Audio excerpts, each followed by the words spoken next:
Okay, final question of chapter 2. Here is the question, and I will let you pause and read it. But just to recap where we have come from. So the entire series of hard questions from chapter 2, is that right? All of them? Yeah. We started with two species of panda that we could not tell apart, except for that one of them gave birth to twins 10% of the time, and the other gave birth to twins 20% of the time.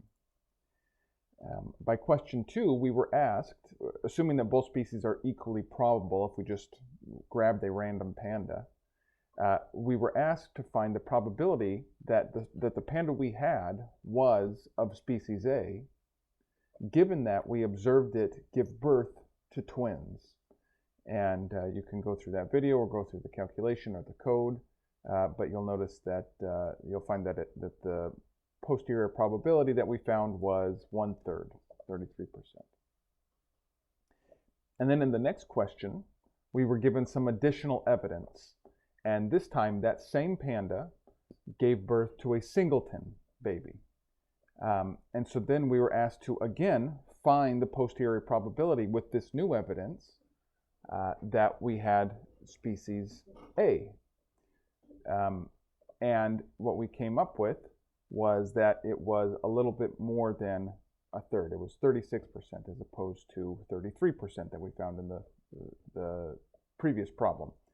And the way that we went about solving this problem was to take the posterior distribution from the previous calculation that we made with only one piece of evidence, namely that the animal gave birth to twins, and then use that as our new prior. So again, you should see those videos if that doesn't sound completely familiar to you.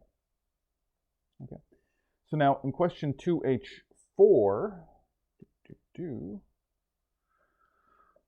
we again are given still more evidence. And this time what we have is that a vet comes along and says that they have some kind of test, some kind of blood test, presumably, that can identify the species of panda that we have.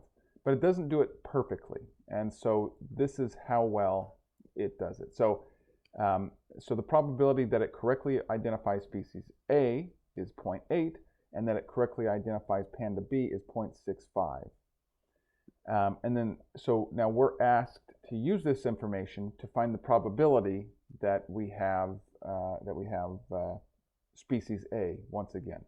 Now, the trick here is translating these phrases into appropriate likelihoods, right? Because this is our evidence, so we need to translate this into our likelihoods. So the question asks us to do kind of two parts. The first part is ignore the previous birthing data, right? So all we have is this test. And then in the second part of the question, we're asked, okay, now don't ignore the test. Assume that you already had the birthing, or I'm sorry, don't ignore the birthing data. Assume you have already had the birthing data, and now factor in the evidence that is presented in this test. Okay, and so that's what we'll do. So starting with the first part, so we're going to find our priors. Okay, the question implies that we should use the prior that either species is equally likely, 50%. Okay. And now we need all of our different likelihoods. So we have the likelihood. Okay, so like I said, the difficult part is translating these into appropriate likelihood statements. So let's try to translate this one. The probability that the test correctly identifies species A is 0.8. Okay, so this is the likelihood of that we have test A, this says that our test reads out species A, given that we actually have species A. That would be the correct identification. That would be the test correctly identifying species A. And similarly, the probability that it correctly identifies species B is 65%. So this would be, the evidence is that the test says B, and we actually have species B, and that's 65%. Okay. But there's a couple other likelihoods here, right? Namely that the test is incorrect, and it's incorrect at different rates given the animal that we have, okay? So for instance, we could read out test A, but we actually have species B, okay? And so this would be an incorrect, it's a little bit tricky, but this is misidentifying B, not misidentifying A, right? Because we have species B, that is our hypothesis, and we see test A. So we have misidentified B. And so our likelihood for that scenario is 1 minus the correct identification of B. And similarly, the likelihood that for the other incorrect identification is that we have species A, but the test reads B. And so this is a misidentification of species A, right? So this is 100% minus the probability of the correct identification, okay? Now the reason we had to go through all of that is because with our marginal distribution, we have to find all of the ways in which we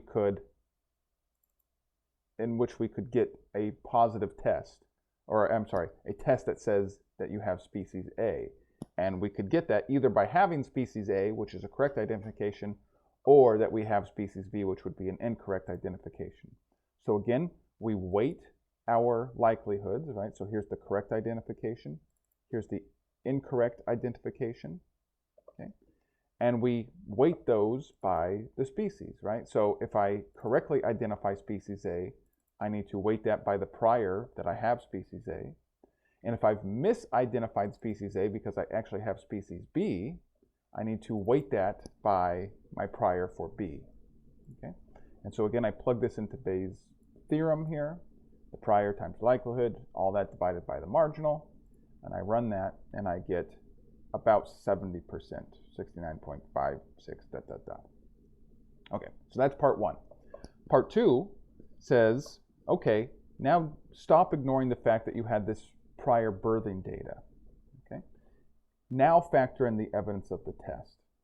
So all we're going to do here is, so if you go back to, again, question 2H3, the way that we solved that was to update our prior according to the first birth, right? So it asked us to factor in the evidence of the second birth, and the way that we did that was we used as our prior the posterior after having found the probability that we had species A after observing twins on the first birth.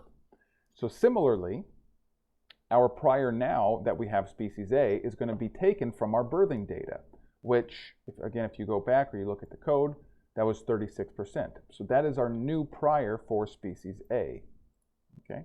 And species B is just 100% minus the 36%. That's the prior probability that we have species B. All of this code is exactly copied from up here. Okay.